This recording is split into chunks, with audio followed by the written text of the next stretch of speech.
BEEX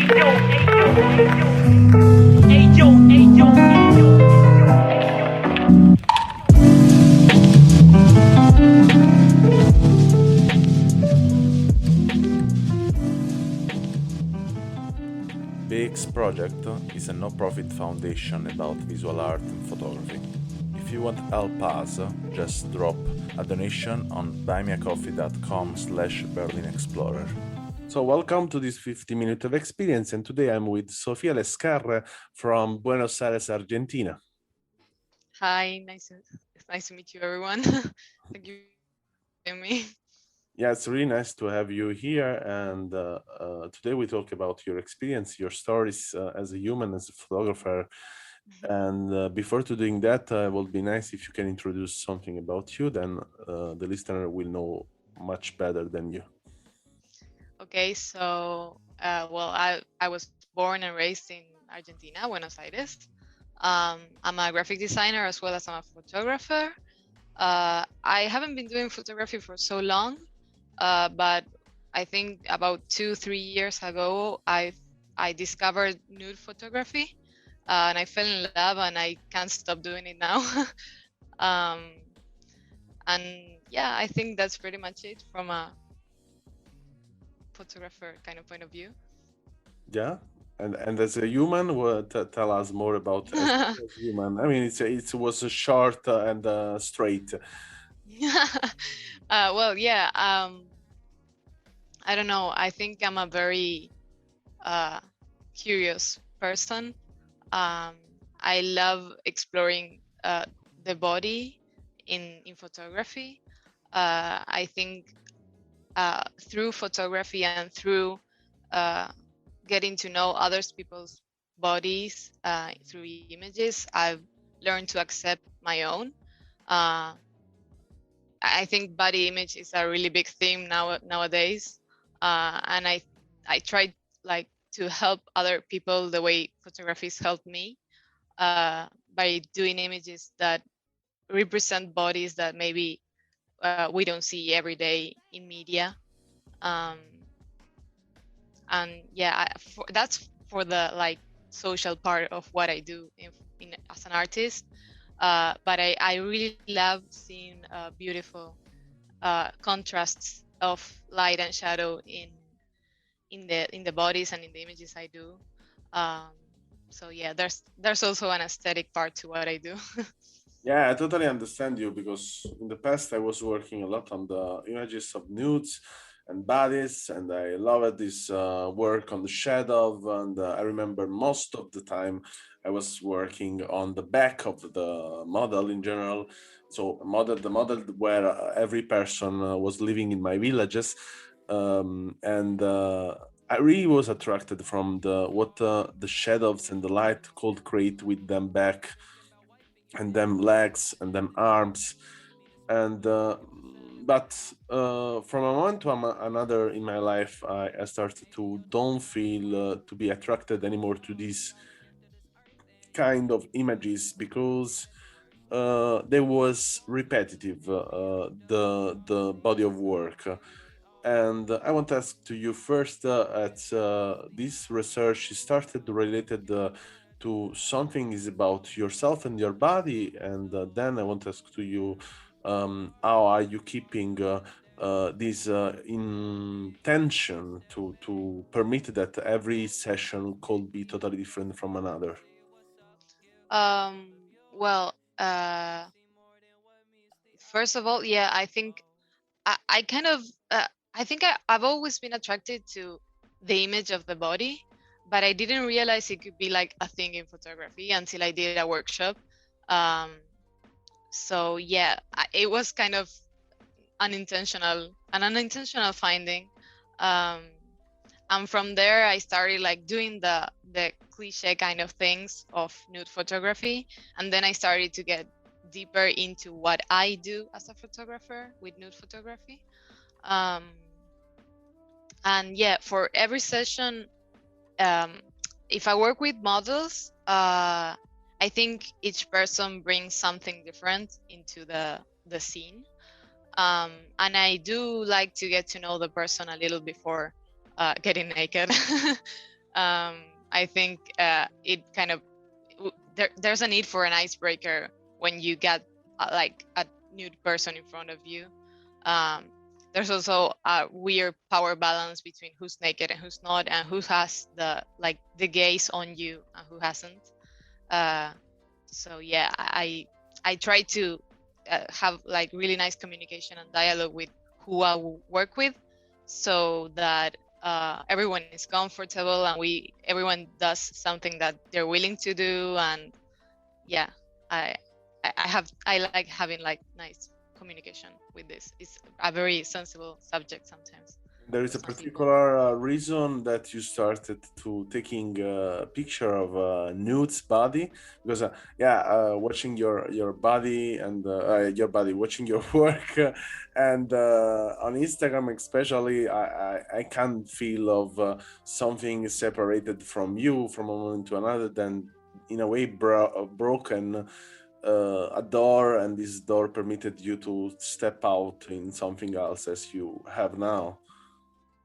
Yeah, I don't know. I think I'm really drawn to nudity um as a thing. Like I don't consider myself a nudist because I'm kind of prudish still. But I think it's a really nice idea that the human body doesn't have to be something that brings shame. Like being naked shouldn't. I don't think it should be shameful. And I also don't think that nudity is inherently sexual. Uh, so I really, when I take photos of people naked, I'm not thinking about like sexual connotations on that nudity. And I try that not to show in my images. Recently, I've done a series that it's about lust, so that kind of contradicts what I've been saying right now. But I think it's nice to also explore and accept that nudity can be sexual, but I don't think it's the only thing it can be. So yeah. Yeah, totally, totally. I agree with you. I mean, even I shooted the body of every kind of dimension and shapes, and for me was not anything related to the sex, but was, I don't know. I was, if I have to describe the elements was composing that moment for me, was like yeah, I was discovering the people in another perspective, and in a way I also like the things to push people over the border, and in a way there was for me was really portraying people when they was naked. They was not wearing any kind of clothes. They was not representing a kind of society or another. They was just themselves, and this permitted also a different kind of dimension, much more deeper and energetic of communication with them. And yeah, I totally understand what you mean, but in same way, I keep also thinking about that it's probably what we deserve today to really fighting for our naked body, because way or another we are um, closed in a jail of bullshit rules that are made probably 300 years ago without any really reason why, made especially from a Catholic ideology and not only. And without thinking that the absence is just we born naked, and that's why we have this contradiction that most of the time nudity is straight related to the sex, because it's also representative of a close aspect of being in touch with the nudity. In a way, yeah, we are driven to think about the nude is a kind of related of sex, because we see everyday people wearing clothes in the street. And yeah, if we see someone is naked in the street, we think, okay, this is crazy, what, you know? Yeah. But I in a way, yeah, we born naked. yeah, I recently talked to someone who asked me why I wanted to uh why I wanted for nudity to stop being sexual.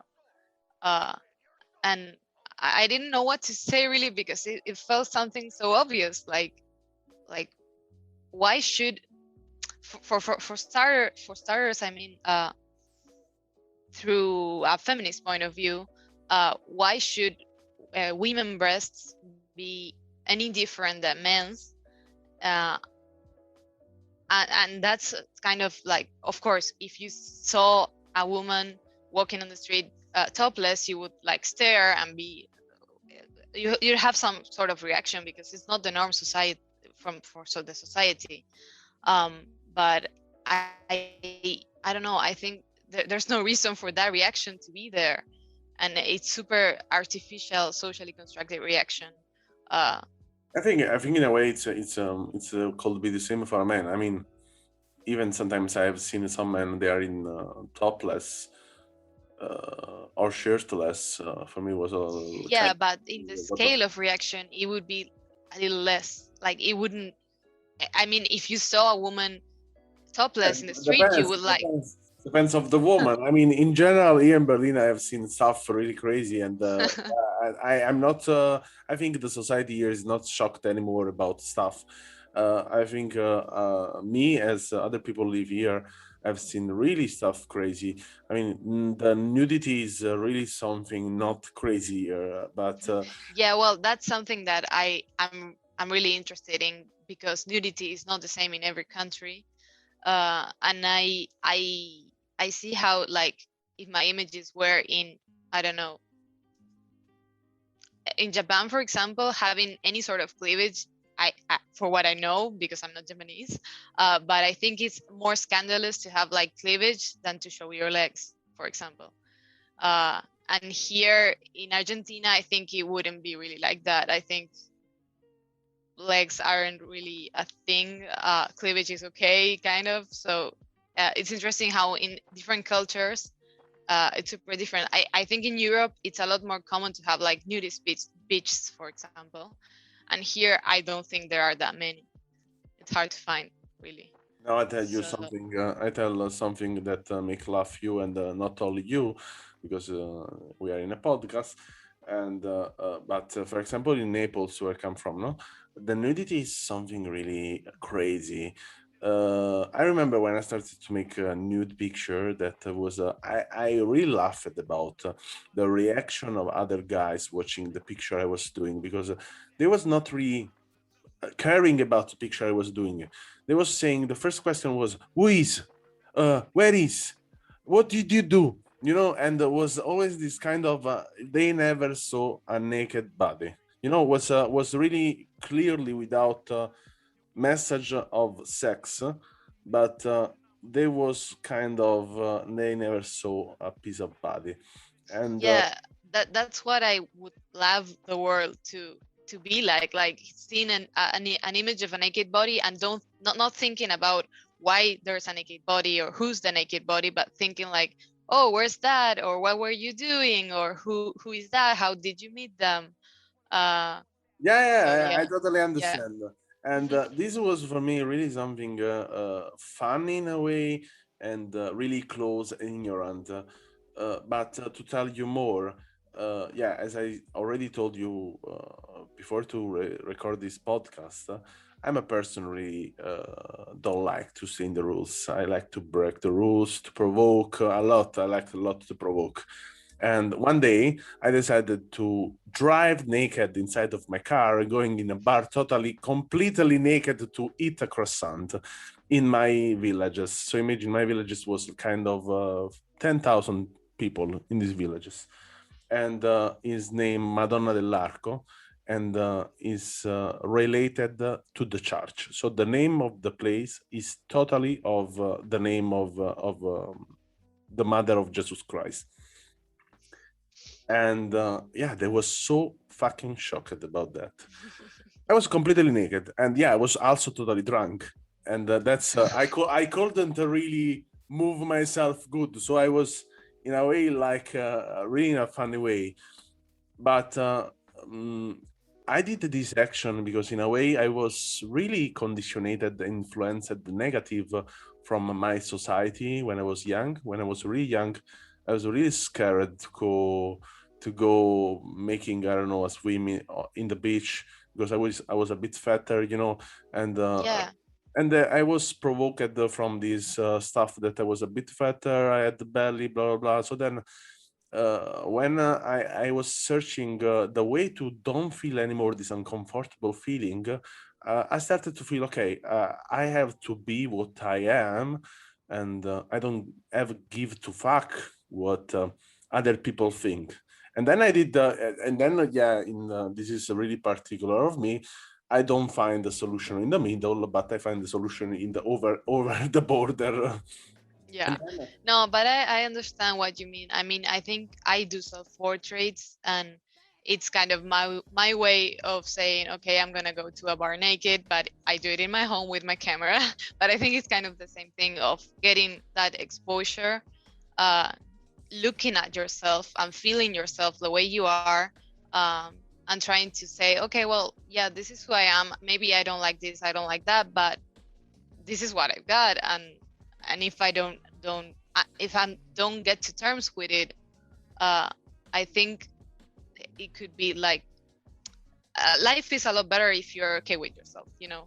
So I think it's a really nice exercise to either go naked to a bar or get naked photos of yourself, to try to uh, be friends with your body in a yeah, way. totally, totally. It's really, I think it's really important to overcome this bullshit, this list, another bullshit of the society we live in, and it's totally crazy and out of logic to be afraid to wear the clothes, the original clothes of yourself, you know. Yeah. And especially because body is something, change in the time, change in base of the condition we are, also mentally conditioned. And I think we have to drive in a way or another also the message, we are, in a way, the responsible to the messages we drive, with photography, that Yeah, totally. the beauty is not a concept we can close in some just rules. The beauty is a concept, really interpersonal, really personal concept, and it's totally related to other concepts as a heart, freedom, and what else. The Yeah, concept. the essence of a human is not like their physical beauty. So Yeah, yeah, I mean, I in think. a way or another, for example, when was some days ago, a client of mine that was here, we was working. She's an artist, and we was working on some concept, and she showed me a burqa, and she wear the burqa. She said, "Okay, what do you think?" And I think, "Wow, it's amazing." And she said, "What? Is amazing? Why you think it's amazing? I mean, you know the burqa what is?" And I said, "Yeah, I know burqa what is, but it's amazing. What I have to do? I mean, I like." And she say, "Yeah, but this is the object that detain the slavering of the woman in the Arabic country." And I said, "Yeah, for sure, but it's also nice. I mean, Yeah, at the same time, not all women choose. I mean, not all women feel oppressed by a burqa. It's yeah, like some women choose to use it because they believe in it. They believe what they're doing, not because they're forced to do it. yeah, So I think there's like a demonization of that on this side of the world from the Occident. yeah, Um, totally." And yeah. I want to really go a bit more deeper, a bit more longer. That we already, I think, passed our 50 minutes of experience. So then we are doing our 30 minutes of experience, or more. And let's say, what was one moment that really made you think that you was doing the right kind of picture, the right, you was creating the right atmosphere, you was creating the right messages. Well, I usually work with people who are already okay with their bodies, like they don't have any insecurities or that sort of thing. But the few times that I did work with like a, a average person who doesn't pose in front of cameras naked all the time, um, they were they usually get like when they see the pictures, they are like, oh, like they thank me because they never thought they could see themselves in that sort of eye, with like see themselves as something beautiful. Um, but yeah, I think that's the most rewarding thing of uh, working with people naked, like helping them to see that they are beautiful, whatever they look like. Um, yeah, so yeah, I think that's like, or sometimes I get comments, maybe I haven't worked with the person, but I get comments like, hey, your work helps me like get in a better relationship with my body, because I see all these sort of bodies that are not the norm of beauty, and they're different, and mine is different too. So thank you. I think, yeah, really, thank you messages from people are what gets me like, okay, yeah, I'm doing something right because I'm helping people. That's really nice what you do it, and what I think these people feel. I just wondering. I would love to see if probably more other kind also of body. I mean, I say also men, for example, or Yeah, men is a delicate subject. I mean, I really would like to work with men, but I haven't met someone who would make me feel comfortable working with them naked. I mean, I would be exposed in a way being a woman, with alone in a room with a naked man. Is not something like I would be that comfortable with. So I really would like to find someone who uh, doesn't make me feel uncomfortable, and that I would know that I'm not in a dangerous position, because it can be dangerous, that sort of things. I've heard stories of models that work with men photographers, and really awful stories that I don't want to tell here, but yeah. So I mean, say. it, I mean, if you want, I no, mean, I mean, stories, no, it's not, there's not any story in particular, but stories of abuse, or yeah, that sort of things, that it's really not nice. And sometimes models don't even know that the photographer is not allowed to touch them in any sort of way, never.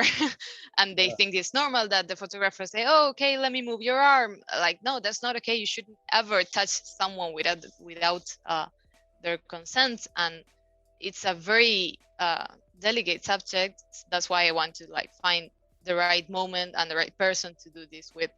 um, so probably yeah. you can find some people in the queer community that probably will be more easily for you to get in touch. Yeah, I mean, yeah, but there's never telling, like, you can never tell if the person is like a good person or not, until you get in that situation and you realize it's like sort of like uh you don't know what you'll get. So it's Yeah, better for I me definitely. if I get like either recommendations from other photographers that have worked with that person, or a friend of a friend, or some sort of thing. Like there's needs to be some sort of like trust, and knowing that Yeah, this person is. I get totally your point for sure, because also in my experience, but in my experience, I can tell you I had also bad experience with women in Yeah, general. yeah, So yeah. it's not only about No, of course, of it's course. not it's not a things of gender. I think. I mean, in general, also I remember when I was in the beginning of photography and I was doing nudes. I was really provoked from some girls, and I didn't like that because they was also joking about the things. Yeah, you're not getting horny. You're not getting horny about that. Oh no, I'm not Yeah, that's horny. super out of place. I That's mean, also totally wrong. you don't go uh to the doctor and say, yeah, you don't get horny because you watch my pussy. No, man, because no. probably he watch 20, 30 pussy every day, and probably it's not like Yeah, no, of that. course, of course. No, yeah, I'd like to work with men, because I think there's also uh in the media, there's so many aspects of being a man that are not represented, like vulnerability for once. Like, why can't men cry? Why is it wrong to see? Why is it shame to see a man cry? Like, it's supernatural. It shouldn't be wrong. Why Yeah. should they be stronger? Like, Unfortunately, there in Argentina, you have the domination from European country as German, Italian, Spanish, Portuguese, and every of them they was so really influenced from the Catholic and Gothic way of thinking, and about this the man has to be strong and to don't Yeah. to cry. But yeah, for sure. I mean, Yeah. I think this is something is going to pass slowly. Also, it's something we are fighting against with, Yeah. because we are another to. I remember, for example, this is really important. It's really difficult for me to cry, but because when I was young, reach a child, I was crying a lot, and my mother was really strong person in any situation, and she repeated me a lot to learn to don't cry, because other people in my village they was using that to kick me, and I had to learn to don't cry. But this in a way also destroyed or made the hole inside of myself to don't be able to cry in some situation. It was really, I mean, in a Yeah. way this forced me and helped me to be strong in every situation. But in another part, also when my mother died, it was difficult for me to cry. And Yeah. it's in something in a way you can block, but it's really difficult then to unblock. And Yeah. I agree. then for sure we deserve we deserve to cry. I follow the things my girlfriend said. It's really important that every emotion has to flow in so it's when we see someone crying as not to be something bad. And but I tell you a secret. I mean, I tell not only to you the secret because this is recorded, but I cry a lot in front of the Pokemon, or even the cartoon in general. Every cartoon touched me in a way to make me cry. It's Yeah, I something mean, I really think powerful. cartoons get to our inner child, so it would make Yeah, sense that and that's the thing that provokes crying. it's amazing because they touched me really deeply, and they let me cry. And this is something not. It's not everything touched me in this way. So yeah, so was it really interesting to talk with you about that, and I'm sure about that we will do it another talk about not only naked people and bullshit of the society and the crying in front of the cartoon, but if someone won't follow this advice to cry in front of the cartoon, just can then send a message, a vocal message using the link in description. And this was really nice. Thank you, Sofia, for this short, long talk. And every link of Sofia will be in description. And we will see in the next episode. Thanks for having me. It's always a pleasure. Thanks for listening to our podcast. Learn more about our project at allmylinks.com/Berlin Explorer, or visit our Instagram and follow Berlin Explorer Project.